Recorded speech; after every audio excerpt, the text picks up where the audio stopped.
Happy New Year mga kalakotsero! Kamusta ang mga New Year's resolution nyo? Charing! For today's vlog, may announcement ako regarding kay Lakwatsi sa aming minivan at sasagutin ko din ang ilang mga comments na nakikita ko sa Blue App. Hindi siya mabebenta, hindi siya masasanla, hindi rin siya mairirehistro. Unang-una, ang nakita niyong video na nagsasalita ay hindi po siya connected sa minivan. In-splice nila ang totoong video na yan at gumawa ng fake news para sa engagement. So, para dun sa mga nagko-comment at gumawa ng content na ibaban ang minivan sa Pinas, mag-fact check po muna tayo bago tayo magkalat ng katangahan dito sa social media. At sinagsabi naman na ma-phase out na daw ang minivan. Paano mo i-phase out kung maraming builder ang patuloy na nagko-convert at nagbibuild ng minivan dito mismo sa ating bansa? Ito lang ang masasabi ko sa mga minivan haters na hindi naman din nagmamayari ng sasakyan or kahit minivan. Doon kayo sa far away at wag kayong sumali-sali sa mga minivan groups kung wala naman kayong unit or wala kayong balak bumili ng surplus car nang hindi kayo nagkakalat ng kabubuhan. Yun lang. Charing! Dito naman tayo sa aking announcement. Medyo nakakalungkot to pero Lakwatsi has been sold. Yes, kaya naman baka ito na din ang last vlog ko regarding sa minivan. Pero, huwag kayong mag-alala, yung bagong car namin na i-reveal ko sa next vlog ay isa ding camping car. Kaya tuloy pa rin ang ating mga camping vlog. Ganun. Masakit nga para sa amin na i-let go ng ganun si Lakwatsi since yun nga ang unang family car ng Canales family. Pero yun nga, kailangan namin ng pera para sa pampaayos ng bahay dito sa Quezon City. At di naman lingid sa inyong mga kaalaman na pricey talaga magpagawa ng bahay. Kaya lahat ng mapagkuhanan namin ng fund, ginagrab namin.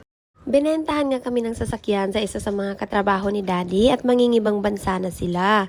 Nakarash na nga kaya very affordable lang ang kuha namin ng car.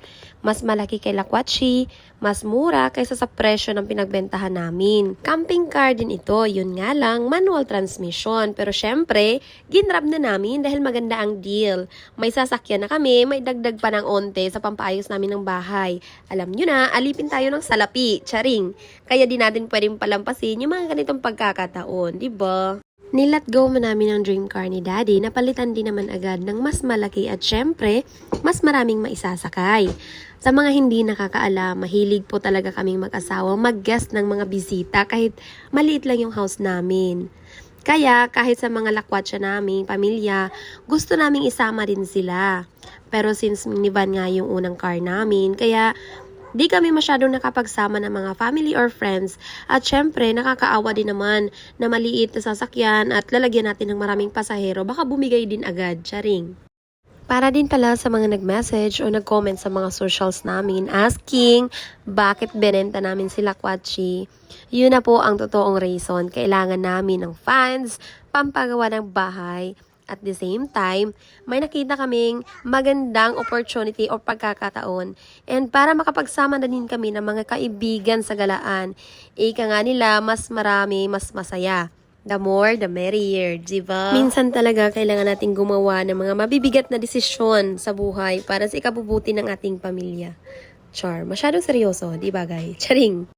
Dapat kasi matagal na namin to ginawa na ibenta yung minivan namin. Pero di namin magawa-gawa dahil yun nga, dream car siya ni Daddy. Kakanood niya kasi ng Japanese cartoons at healing the inner child niya din daw. Charing!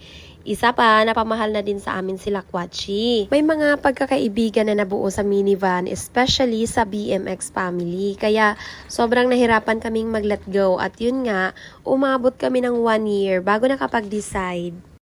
Para ito sa aming mga subscribers, sana suportahan nyo pa rin ang aming channel kahit minsan lang kami nakakapag-upload at sisikapin namin na mag-upload ng mas madalas.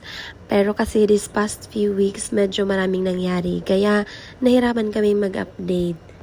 To our BMX family, lalong-lalo na kay Mayor TV, maraming salamat po sa inyong pagtanggap sa amin, sa inyong pamilya.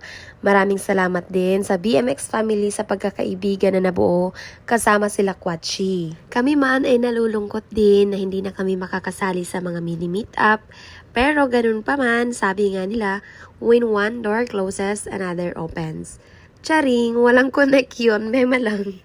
Pero yun nga, halos every month kaming present sa mga BMX mini meetup at nilulook forward talaga naming buong pamilya yung monthly meetup. Sobra din daming masasayang alaala kasama ang aming minivan. Simula pa sa pagbuo, sa pag-build hanggang nung nabenta namin, masasabi talaga namin na sobrang worth it ng choice namin dati na kumuha ng minivan. For the last time, sasabihin ko ito sa inyo sa mga may balak kumuha, bumili o magpa-build ng minivan. Mag-research muna, suriing mabuti ang pagkukuhanan lalong-lalo na ngayon na naglipa na ang mga scammers. I-check nyo muna, puntahan, kausapin o i-video call nang makita nyo na legit talaga ang seller o builder na inyong kinakausap.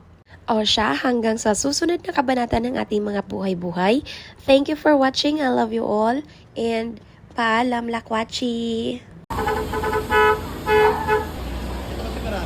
Oy! Bye-bye, lakwachi!